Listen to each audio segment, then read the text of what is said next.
Hey guys, so today I kind of want to do a recap of my last video. Just kind of do a brief summary, polish out some of the rough edges, I guess, of the video. So basically, in summary, there are three major reasons why neoliberalism is a bad economic philosophy. First and foremost, it focuses basically most of our energy and our resources towards the financial sector, giving the financial sector of the United States a considerable amount of control of not just our economy, but our resources as well. And the problem with that is it seems to be solely based off of self-interest, making themselves richer, making themselves more profitable, and not interested in actually building up communities and building up the nation. The second reason why neoliberalism is a bad idea is that ideologically it is naturally opposed to the idea of economic populism and social collectivism. Now, I'm not saying that radical social collectivism, like, say, communism, is a good thing, but a general sense of idea of community and an idea of believing in something greater than just oneself, I don't think is ignoble or bad. But it's something that definitely is against the interest of neoliberalism, because they believe that individual driving need for wealth or whatever is the main core tenet of economic growth and expansion in the United States. And I think there's ample evidence to suggest otherwise. And third and foremost, the reason why I think neoliberalism is a bad thing is the direct political as well as economic consequences of the policies that we've seen. It has not. We need to remember that neoliberalism is the word that I'm using because it's the common concept of what this idea is, but it's an older version of economic philosophy. It was laissez-faire capitalism at one point, liberalism at one point. It simply is this idea that the market is driven by individuals, and individuals alone, who are interested in basically selling and exchanging resources and capital for self-benefit, which there is some element of truth to that. The problem with that is that's the only thing that they talk about. That is the only drive. There's nothing to neoliberalism about, concepts of higher morality or collective interests or economic populism or just general populism, for what that matter.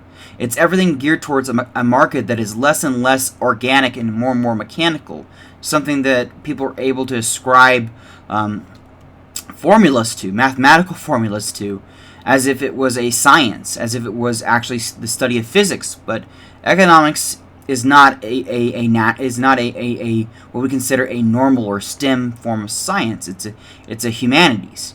It was something that was invented by human beings. We created it, and in its core nature, economics is a social concept because it's the exchange of resources and capital amongst peoples, amongst communities, amongst groups of people.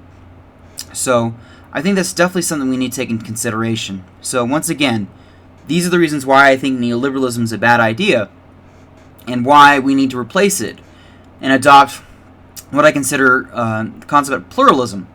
And the concept of pluralism is not any notion that there's a perfect idea out there.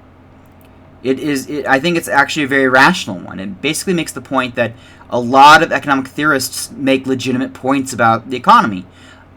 Heck, even liberal theorists, people that I've been criticizing in these last couple videos, have some legitimate points about the economy. But when you try to create a monolithic, one-size-fits-all, silver bullet theory, you're bound to fail, because that's just not how the world works. Just take a look at our own government. Our own government's a mix of democratic philosophy as well as oligarchical philosophy. Traditional forms of republicanism versus more radical and modern forms of republicanism. Our state, our institutions are organic things because they respond to us. We created them, and we're part of them. So in a way, they seem entrenched and almost mechanical. But if you look at them in a long-term way, in a historic way, which is the way I like to look at the economy and the way I like to look at politics, you'll see that it's actually just based off of a pattern and belief of people over a period of time. And things that seem so entrenched and almost obstinate, impossible to move, are actually pretty easy to reform and change. All you have to do is convince people of that and explain to them why it's in their interest to doing so. I mean, you go back 10 years ago, nobody would have thought a democratic socialist from Vermont would have a chance in the United States, let alone running in a major political party, but almost possibly winning the presidential candidacy of that political party. But I think that in and of itself is evidence of this kind of way of looking at things. So, like I said, I don't think that neoliberalism is viable anymore. It's a bad economic theory. It tries to take one concept or one notion of our economy and a handful of actual facts of, yes, that exist in our economy, that yes, we're competitive, yes, there's a natural instinct for us to want more and want things, but then takes it and tries to turn it into some kind of universal model that can be used in any kind of system, completely excluding any thoughts of what of culture, of history, of geography, and that's dangerous because it tends to alienate other groups of people. It tends to alienate. It tends to alienate everyone that does not share that mindset. So if you don't have a liberal 100% view of the market, then you are ostracized as some sort of radical when in fact you're not. I mean, I don't think that it would make much sense for us just to have one monolithic system in place. Because if you even look at our economy itself, it's not just one great industry. It's a menagerie of different industries. I mean, you have the tech industry, you have the auto industry, you have all these other concepts and components that exist in our economy that are as alien from one another as they are similar from one another. And they're all bound together by one commonality, and it's not the drive for wealth or resources, it's the human interaction that's involved in it.